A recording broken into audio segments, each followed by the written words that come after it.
အားလုံးပဲမင်္ဂလာပါရှင်ဒီနေ့မှာတော့ကဘာပေါ်ကနေထိုင်သူမရှိတဲ့မျိုးတွေအကြောင်းကိုပြောပြပေးချင်ပါတယ်နေ့စဉ်နဲ့အမျှကဘာပေါ်မှာလူတွေပြည့်နေနေပြီးတော့တွာလာလှုပ်ရှားနေကြတာကိုအားလုံးလည်းမြင်တွေ့ကြမှာပါဒါပေမဲ့တစ်ဖက်မှာလည်းနေထိုင်သူမရှိဘဲနဲ့တိတ်ဆိတ်နေတဲ့မျိုးတွေရှိနေပါတယ်တိတ်ဆိတ်လွန်လို့တရေတောင်ချမလားမသိပါဘူးအေးချမ်းချမ်းနဲ့နေကျင်တဲ့သူတွေအတွက်တော့အဆင်ပြေပါတယ်ဒါပေမဲ့အပြေးပိုင်နေထိုင်မယ်ဆိုရင်တော့တယောက်တည်းအထီးကျန်ဆန်လွန်လာပါတယ်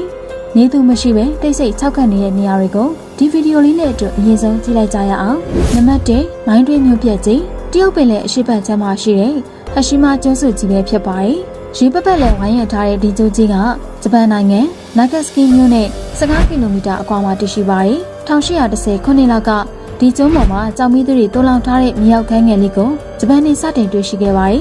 ်နှစ်ပေါင်း100ကြာပြီးတဲ့နောက်မှာတော့ဒီနေရာကဓာတ်သတ္ထုတူးဖော်တဲ့လုပ်ငန်းတွေစတင်လှုပ်ဆောင်လာပါတယ်ဂျပန်တွေရဲ့အဓိကစက်ရုံလုပ်ငန်းကြီးလည်းဖြစ်လာခဲ့တဲ့အချိန်မှာပဲဒီနေရာမှာမိုင်းတွေအများများတွေ့ရှိခဲ့လို့နေထိုင်သူတွေစွန့်ခွာထွက်ပြေးခဲ့ရပါတယ်တစ်ချိန်ကလူပေါင်း9259နေထိုင်ခဲ့တယ်လို့စစ်တမ်းတွေအရသိရပါတယ်မိုင်းတွေတွေ့ရှိပြီးတဲ့နောက်မှာတော့နေထိုင်သူတွေတရားမှမရှိတော့ဘဲနဲ့ကြောချမ်းဖွယ်ရာနေရာကြီးအဖြစ်ကျန်နေခဲ့ပါတယ်လွန်ခဲ့တဲ့နှစ်ပေါင်းများစွာကတားမြစ်ပိတ်ပင်ခံခဲ့ရပြီးတော့အခုတော့ပြည်သက်ကြီးအတွက်စူးစမ်းလေ့လာဖို့အခွင့်အရေးပေးလိုက်ပါပြီနံပါတ်2မြို့ပြင်ကမြို့ပြက်ကြီးအမေရိကန်နိုင်ငံကယ်လီဖိုးနီးယားရဲ့အရှေ့ဘက်မှာရှိတဲ့ဆန်ဖရန်စစ္စကိုမြို့နဲ့အတော်တန်ဝေးကွာတဲ့နေရာမှာတည်ရှိပါတယ်မြို့ပြင်မှာတည်ရှိခဲ့ပေမဲ့နေရာအနှံ့မှာတော့ရွှေတွေတွေ့ရှိရတတ်ပါတယ်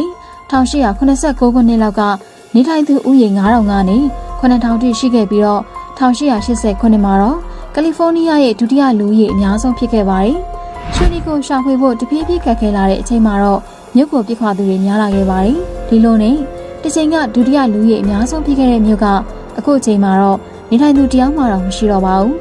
ဒါပေမဲ့ဒီကနေ့အချိန်ထိပျက်စီးမှုတော်တော်များများမရှိပဲမူလအခြေအနေကိုဆက်လက်ထိန်းနိုင်ခဲ့ပါတယ်၆သိပြီးတော့အေးများတဲ့ရာသီဥတုရှိပြီးတော့နေကျင်စပွဲအဆောင်အောင်80ကျော်ကျန်ရှိနေပါသေးတယ်ပြည်သက်ကြီးရောဒီမြို့မှာမနေကျင်ဘူးလားကံကောင်းရင်တော့ရွှေတောင်မှတွေ့ရင်တွေ့နိုင်တယ်နော်နံပါတ်3ပရိမစ်မြို့ဟာပရိမစ်ပုံသဏ္ဍာန်ရှိတဲ့တောင်လေးရဲ့ဘေးမှာရှိတဲ့ဒီမြို့ဟောင်းလေးကတော့စားပါနိုင်ငံရဲ့နော်ဝေးချင်းမြို့လေးပဲဖြစ်ပါတယ်။ရခိုင်ကလူဦးရေ1000သာနေထိုင်ခဲ့ပါတယ်။စေယုံတွေမွန်ချိုချောင်းတွေရေကူးကန်တွေနဲ့တစ်ချိန်ကစီကားခဲ့ပါတယ်။ဒါပေမဲ့ကန်ဆိုးစွာနေပဲမိုင်းတွေတွေ့ရှိခဲ့လို့1998ခုနှစ်မှာနေထိုင်သူအလုံးကမြို့ကိုဆုံးခွာထွက်ပြေးခဲ့ကြပါတယ်။ဆိုးဆိုးရွားရွားပျက်စီးမှုတွေမရှိဘဲနဲ့မူလပုံစံအတိုင်းကျန်ရှိနေတဲ့ဒီမြို့လေးမှာတော့လူရောက်20တာတာပဲရှိပါတော့တယ်။အဲ့ဒီလူတွေကလည်းခဏတာတာဝန်လာတဲ့လူသမားတွေပဲဖြစ်ပါတယ်။ဒီမြို့ဟောင်းကြီးမှာအင်တာနက်လိုင်းလည်းမရရှိတာကြောင့်ခဏတာလာရောက်နေပတ်သူကလည်းပြီးတော့အပြေးပိုင်နေထိုင်သူတွေမရှိကြပါဘူး။နံပါတ်4နယ်ပင်နေဖုံးလန်းနေတဲ့မြို့ပြက်ကြီးတေးကားထဲမှာမြင်တွေ့ရတတ်တဲ့အင်ဂျင်တွေလိုခြောက်ခြားစရာကောင်းတဲ့ဒီမြို့ပြက်ကြီးကအဖဂါစီယာမြို့မှာတည်ရှိပါတယ်။လွန်ခဲ့တဲ့နှစ်ပေါင်း25နှစ်တုန်းကနေထိုင်သူ9000ကျော်ရှိခဲ့တဲ့ဒီမြို့ဟောင်းကြီးမှာတော့ဒီနေ့မှာတော့36ယောက်သာကျန်ရှိတယ်လို့သိရပါတယ်။အဲ့ဒီ36ယောက်ကလည်းဘေးမှာသွားစရာနေရာမရှိတဲ့အင်ဂျင်ယာမဲ့တွေပဲဖြစ်ပါတယ်။ပရိသတ်တွေကတော့ကြန့်ရှိနေတဲ့အချင်းချန်တွေကိုရှာဖွေစားတော့ပြီးတော့အသက်ဆက်ရှင်နေကြပါတယ်။တပ်ပင်တွေနဲ့ဖုံးနေတဲ့ဒီမြို့ပြက်ကြီးရဲ့အနားမှာတော့ဒီမြို့လိုပဲ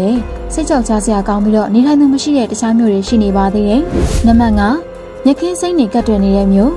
့ကျောင်းစုရဲ့ဘေးနှခမ်းပေါ်မှာတည်ရှိတဲ့ဒီမြို့လေးကတော့စိမ့်စိမ့်ဆူဆူလေးမို့နေကျင်စရာကောင်းလာပါတယ်။ဒါပေမဲ့လေမြို့ပြက်တစ်ခုလို့သတ်မှတ်ပြီးကြတဲ့ကအခြေချနေထိုင်သူတရားမှရှိမနေပါဘူး။လွန်ခဲ့တဲ့နှစ်90ကလူကြီး2000ကျော်နေထိုင်ခဲ့ပြီးတော့သူတို့တွေကတော့ငါးဖက်သမားမိသားစုတွေဖြစ်ပါတယ်။အိမ်တွေကသူ့လိုတပြည့်ပြည့်နဲ့အကွဲလာပြီးတော့နေရနေကလည်းပြိုကျလာခဲ့တဲ့နောက်မှာတော့ရွာသားတွေအနေနဲ့လည်းနေရာသစ်ကိုထွက်ပြေးလာခဲ့ပါတယ်။အစိမ်းအောင်မြက်ခင်းနေနဲ့ကော့စောတပွဲဖုံးလန်းနေတဲ့ဒီမျိုးလေးကတော့ဒီကနေ့အချိန်ထိတိတ်ဆိတ်နေသေးပါ။နံပါတ်6 Chinese Costa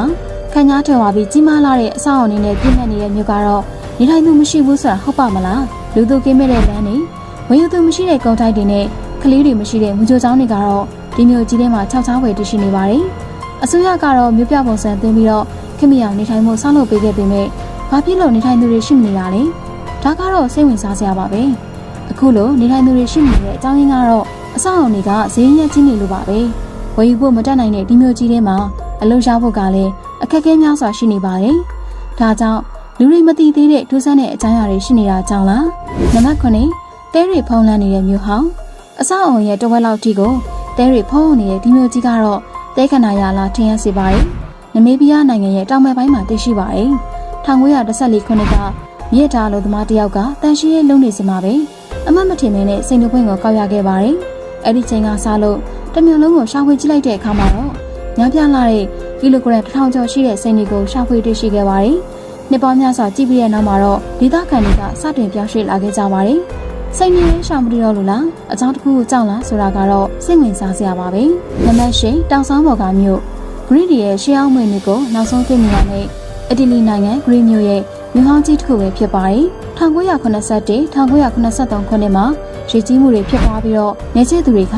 ဒီမြို့ကိုစတင်နေဆက်ခဲ့ကြပါတယ်။ဒီလိုနေဆက်မှုတွေဖြစ်ပွားတဲ့နောက်မှာတော့ဒေသခံတွေကနီးနားမှာရှိတဲ့အိမ်နီးချင်းဒေသတွေစီကိုပြောင်းရွှေ့နေထိုင်ခဲ့တယ်လို့သိရပါတယ်။ဒီနေ့မှာတော့ဒီမြို့ပြကြီးကဒဏ္ဍာရီလာကျန်ရှိနေခဲ့ပါတယ်။အတိတ်ကနေဆက်မှုတွေရဲ့အငွေ့သက်တွေအပြည့်အဝကျန်ရှိနေတဲ့ဒီမြို့ကြီးမှာပြည်သက်ကြီးတွေရောမနေချင်ဘူးလား။နံပါတ်9ရဲတိုက်ငွေတွေရှိတဲ့မြို့Disney Princess တွေနေတဲ့နေရာလားလို့တော့ထင်အောင်ထင်မှားဖြစ်စေပါတယ်။ဒီရဲတိုက်ငယ်လေးတွေကတာကီမြို့မှာတည်ရှိပြီးတော့2014ခုနှစ်ကစတင်တည်ဆောက်ခဲ့တာပါ။လူချမ်းသာတွေစိတ်ရှိရှိနဲ့နေနိုင်ဖို့ဈေးကြီးပြီးတော့တည်ဆောက်ခဲ့တာပါ။အိတ်တိန်စီကိုဒေါ်လာ4,000ကနေ9,000ကုန်ကြပြီးတော့တစ်မျိုးလုံးကိုပေါင်းလိုက်မယ်ဆိုရင်တော့ဒေါ်လာ200မီလီယံတန်ဖိုးရှိပါတယ်။တန်ဖိုးကြည့်ပြီးနေချင်းဆွဲကောင်းတဲ့ဒီရန်လူတွေမှာဘာလို့လူမနေရလဲဆိုတာကတော့အခုချိန်ထိဘယ်သူမှသိစားမသိကြပါဘူး။ကဲပြည်သက်ကြီးရောဘယ်လိုသဘောရလဲ။တိတ်ဆိတ်၆ခန်းနေတဲ့ကြောချမ်းစရာဒီမျိုးတွေမှာတောင်းနေခြင်းမလားပြည်သက်ကြီးရဲ့သဘောထားကိုလည်း comment မှာသိပြရစေနော်